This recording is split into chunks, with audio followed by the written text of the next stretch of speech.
Vamos a hablar de las definiciones en materia presidencial, en materia de candidaturas. Para ello nos acompaña el abogado Fernando Atria. Fernando, bienvenido, buenas noches. Hola Daniel, buenas noches. ¿Precandidato presidencial es la manera correcta de decir en lo que está embarcado por estos días? Bueno, supongo que en rigor es precandidato, porque el Partido Socialista tiene que decidir su precandidato a las primarias de la nueva mayoría, que entonces será el candidato de la nueva mayoría. ¿Y esa elección es entre Atria e Insulza? ¿O cree que también Ricardo Lagos puede decidir finalmente competir? Bueno, supongo que esa pregunta hay que hacérsela primero a él, ¿no? Yo escuché, bueno, nos hemos enterado todos por la prensa que en algún momento dice que no, que después que sí, que después que no. Entonces, yo creo que lo más importante respecto de la decisión que tiene que tomar el Partido Socialista es que se tome mediante una primaria abierta a la ciudadanía. Yo diría, esa es la consideración central, porque eso es lo que responde la situación política, ¿no? La decisión del Partido Socialista necesita legitimarse frente a la ciudadanía, no frente a las instancias internas del partido. Si eso se asegura, si hay una primaria abierta a la ciudadanía, yo creo que la cuestión de quienes participan es de segundo orden, y entonces participarán, diría yo, por mi parte, quienes estén dispuestos a hacerlo. Y si la primaria es solamente entre militantes del Partido Socialista, ¿está dispuesto a participar de todas maneras usted? Bueno, si la primaria es solamente entre militantes, eso naturalmente hoy día tiene un problema, ¿no? No estoy en condiciones ahora de decir cuál sería el curso de acción que yo tomaría en ese caso, pero es importante entender por qué eso sería un problema.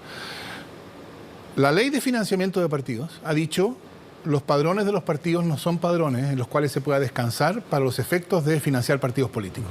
Porque, no necesariamente porque son padrones, digamos, trucados, ni mucho menos, sino porque son padrones antiguos, son padrones desfasados, entonces no dan cuenta de la realidad de los partidos. Pero resulta que para los efectos de hacer que la militancia participe en una decisión como esta, sí se pueden usar esos padrones.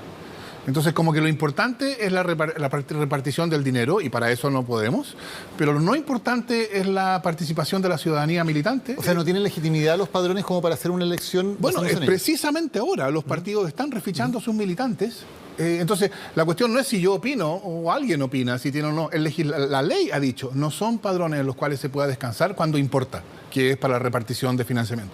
Entonces yo diría, la participación de la militancia, uno debería considerarla al menos tan importante como la repartición del financiamiento. Si mis ideas quedan instaladas, me doy por pagado, dijo el expresidente Lagos en una entrevista que publica hoy la revista ¿Qué pasa? ¿Eso cómo le suena a usted? Bueno, yo no quiero ser intérprete de lo que dice o no dice el expresidente Lagos. Esa, supongo que es una frase pensada para el bronce, así con una perspectiva de 30 o 40 años. ¿No diría usted lo mismo?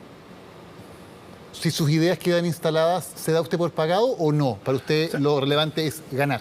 A ver, mi precandidatura es una precandidatura, por así decirlo, de verdad. No es una precandidatura a través de la cual yo quiera conseguir alguna otra cosa. ¿No es testimonial? No es testimonial. Otra cosa es que nos pueda no ir bien, pero yo espero que nos vaya bien, yo creo que nos va a ir bien.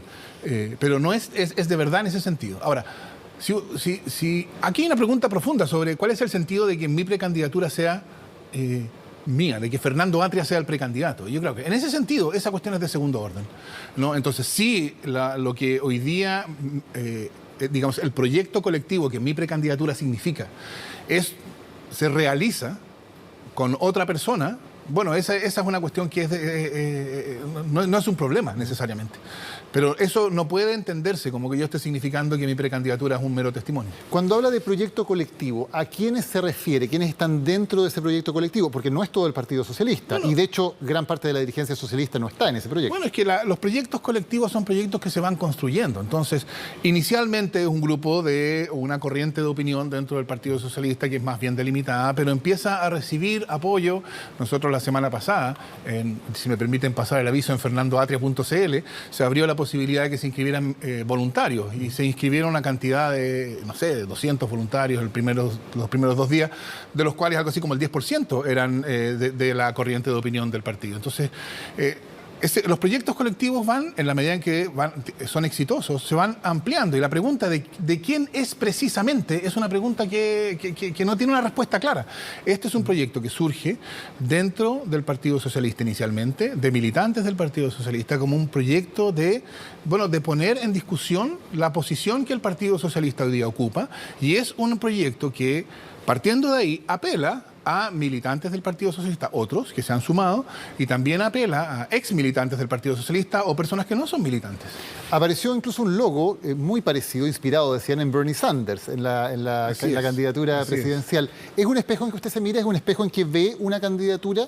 ¿Puede ser un movimiento similar al que hizo Bernie Sanders desde la izquierda del Partido Demócrata en Estados Unidos? Bueno, es que yo creo que hay cosas que están pasando en el mundo y pasan en Chile también. Hay una correlación entre lo que pasa en Chile y lo que pasa en el mundo. Yo creo que hemos llegado a una época en que es posible mirar atrás y hacer, por así decirlo, la evaluación de lo que significó desde el punto de vista de la izquierda, lo que se llamó en su momento la tercera vía, ¿no? Que yo creo que era básicamente decir, el rol del progresismo es humanizar al neoliberalismo. Y eso tuvo inicialmente éxitos electorales resonantes, es verdad, pero después terminó con sus izquierdas, respectivamente, en sus países, en Estados Unidos, en Inglaterra, en España, en Grecia, en Alemania, en Italia, etcétera, con sus izquierdas más bien derrotadas, ¿no? Y fracturadas. Y ahí surge, en ese contexto, surge un movimiento por, bueno, repensar la izquierda, pero repensarla de un modo que sea actual, o sea, que no sea simplemente repetir cuestiones que se decían hace 50 años, que sea actual, pero que dé cuenta de una posición antineoliberal. Y yo creo que eso es Bernie Sanders, fue Bernie Sanders en Estados Unidos, y entonces, en términos de eso, yo creo que hay una conexión obvia. No es que yo me sienta el análogo o la copia de Bernie Sanders, pero yo creo que hay que lo que nosotros estamos haciendo es algo que tiene un correlato en otros países que hemos estado viendo. Y en ese correlato, ¿quiénes representan la tercera vía en Chile?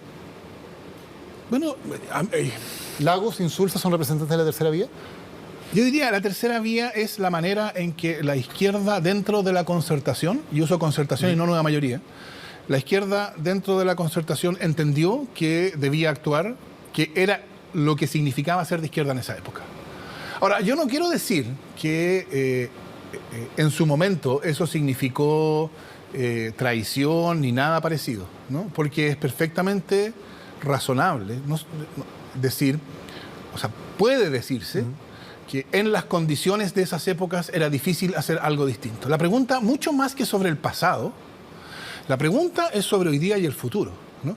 O sea, hoy día yo haría la distinción entre quienes creen que hay que volver a la concertación, a esa manera de entender el progresismo y continuar de ese modo, humanizando un modelo neoliberal, o quienes creen que hoy día es posible producir una transformación considerable de ese modelo neoliberal. En esa segunda posición se encontrarán quienes creen que la concertación fue un error y quienes creen que la concertación hizo lo que debía hacer en esa época. Y muchos se preguntan por qué usted toma ese discurso y esas banderas dentro de la nueva mayoría y no lo hace desde fuera, donde grupos como Revolución Democrática o como el Movimiento Autonomista están precisamente haciendo ese diagnóstico. ¿Por qué usted se mantiene dentro del Partido Socialista? Y me imagino que si gana la primaria del Partido Socialista, querrá ser el candidato de la nueva mayoría. ¿Por qué estar dentro y no estar fuera con ese diagnóstico? Bueno, porque yo creo que ese diagnóstico también es un diagnóstico que existe dentro de la nueva mayoría. Yo creo que la nueva mayoría, y antes la concertación, ha sido una coalición política dentro de la cual han existido dos, por así decirlo, almas, ¿no? Ha habido una que entendía que la manera de actuar, el progresismo significaba humanizar el neoliberalismo, y había otra que siempre estuvo dispuesta a impugnar el neoliberalismo. Yo diría que lo que caracterizó a los 20 años de la concertación, y esto lo digo como descripción, lo que caracterizó a esos 20 años fue que normalmente, sistemáticamente, quienes ganaron, quienes tenían la hegemonía, eran quienes querían humanizar un modelo neoliberal. Y eso llevó a cuestiones incluido el CAE o el Transantiago, o en fin. Yo creo que lo que originalmente la promesa de la nueva mayoría es que la hegemonía había cambiado y quienes tenían la posición principal eran quienes entendían que era posible transformar desde dentro, transformar el modelo neoliberal. ¿Ese proyecto fracasó? Bueno, no creo que fracasó, yo creo que sufrió, o sea, yo creo que durante este gobierno avanzó.